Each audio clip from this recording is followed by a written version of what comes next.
Has T-Pott from Market Movers completely lost his mind with his recent video talking about rookie cards? We will dive into it. Let's react, my friends. Stick around.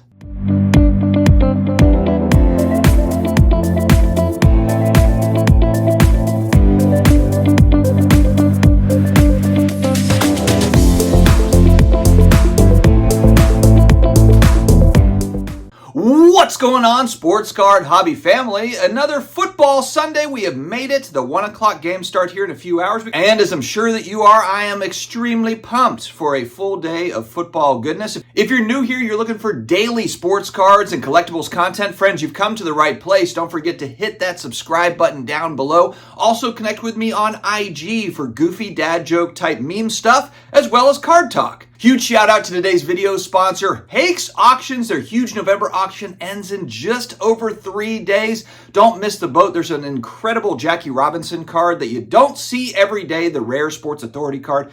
Definitely check out Hake's Auctions. I got a link in the video description as well as in the pinned comments below. All right, today we're going to talk about the rookie card versus all the other stuff conversation. I've made videos on this in the past. One was a couple of months ago.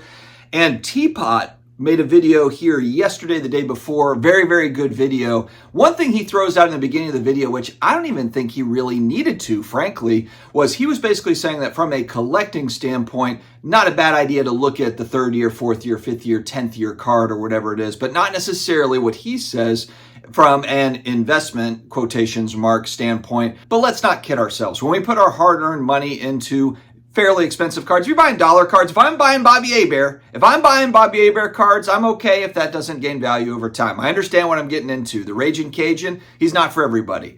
But for most people, you're spending $100, $300, $1,000. You have a hope. You have a hope that it maintains value. What I really liked about T-Pott's video here is, and what I like about T-Pott in general, is he tries to talk about kind of hobby topics, challenges norms, or at least opens up conversations. I do something similar here on my channel, and we're going to talk about it today because I've been getting some heat. I don't know if it's a lot of heat, but there's just debate about, hey dude, why would you buy a 15th year refractor versus just buying the rookie card for that particular player? And my main PC guys are Drew Brees and Tom Brady. Drew Brees, I'm a huge New Orleans Saints fan, so he's my PC guy. But then I also think, frankly, he's got some upside. His stuff is absolutely cratered. So buying Brees cards now, I don't feel like there's a ton of downside because, frankly, they're just inexpensive. And he's an all-time great quarterback stats-wise. I know he's only got 1 ring, but the guy was an absolute machine on the field. Tom Brady is my other guy, and Tom Brady's the undisputed GOAT of the NFL, and I know we can talk about, hey, Otto Graham has got 7 titles as well. I've got an Otto Graham rookie card. I've talked about this in the past. You take the card and put it in the sleeve. But to be honest with you guys, I'm not even sure Otto Graham, I know my vintage people are going to flip out when I say this, I don't know if Otto Graham would make an NFL roster these days. Could Bob Cousy in the NBA, all-time great 50 Celtics guy, could Bob Cousy make an NBA roster today? All right, now that half of the viewership is angry and left the video, we can get into the topic at hand. All right, I took a poll yesterday on my channel, and I asked for Willie Mays or Mickey Mantle, because these are really kind of the main guys, 51 Bowman rookie card, would you rather have that? Or would you rather have 52 tops, regardless of grade? So whether it be an ungraded copy, a 1, a 10, whatever it is. What would you rather have, just talking about set-wise? The 51 Bowman rookie card or the 52 tops 2nd year card? And 62% of you guys chose the 2nd year card, not the rookie card. Now, I know what a lot of you are going to say. You can't make us choose between the rookie card for these particular players and maybe the most iconic set, that 1st year of Topps baseball. That's not fair. That's not fair. Okay, well, fine. All right, fine. Let's use another example. 58 Topps Mickey Mantle card. And I'm not comparing this necessarily to the rookie card because obviously you would take the 51 Bowman over the 58 Topps, I think anyway, maybe. But my question is why would you bother buying a 7th year Mantle card? Vintage collectors literally just threw their TV at the wall. They just threw their phone. How dare you question me buying Mickey Mantle cards?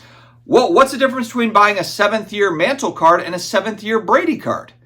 Yeah, okay, maybe there's more sets out there. It's a modern card versus vintage. He only has 1 vintage card compared to the modern. Okay, that's fine, but it still doesn't change the fact that it's a 7th year Mantle card. Why would you buy the 7th year card? Why would you bother? Why wouldn't you just save up and buy the rookie card?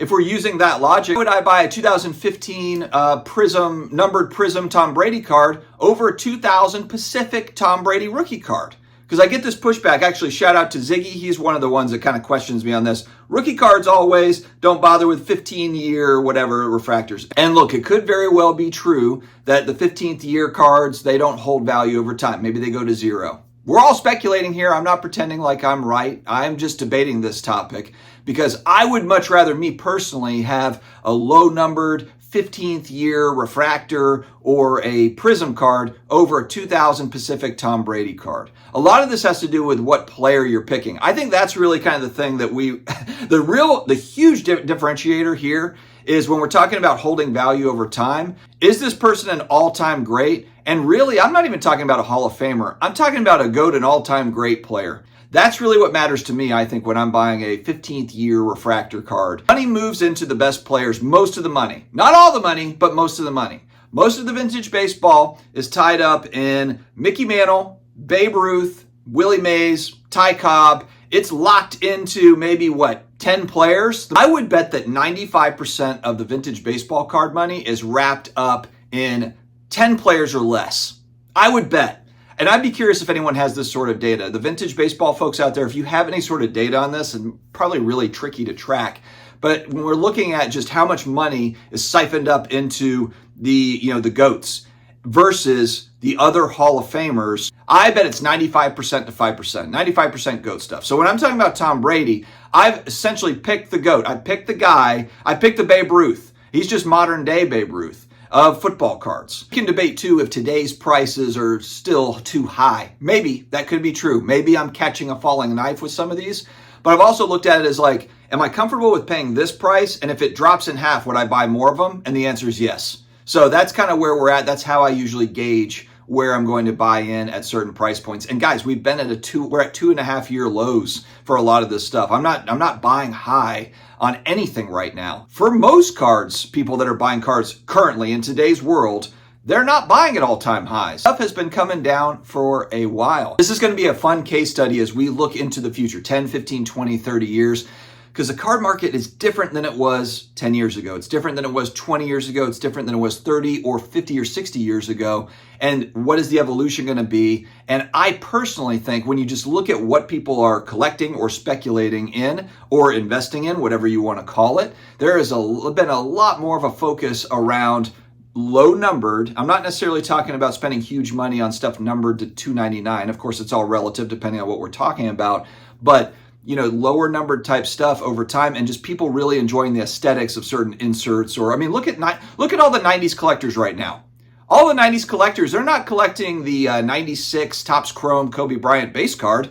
They're trying to get into all of the myriad of different insert cards from the 90s because of the cool aesthetic design and this and that. T-Pott references Hakeem Olajuwon in his video when he's talking about those. So doesn't that tell you a little bit about kind of where the current state of things are? A lot of today's generation, a lot of today's collectors, maybe people that are my age, a little bit younger, they're going more for that Hakeem Olajuwon or the Allen Iverson rare insert card than they are the rookie cards for a lot of these folks. So I'm very curious to see kind of how this goes moving forward. And maybe it does revert back to the old hobby norms over time. Maybe it does. Maybe it never does. Maybe we've entered into a new era. The sports card and collectibles market has shown that it does evolve over time. It's not just a static thing. Change is the only constant. All right, friends, that's all I've got for today. Stay healthy, stay awesome, and I will talk to you again later.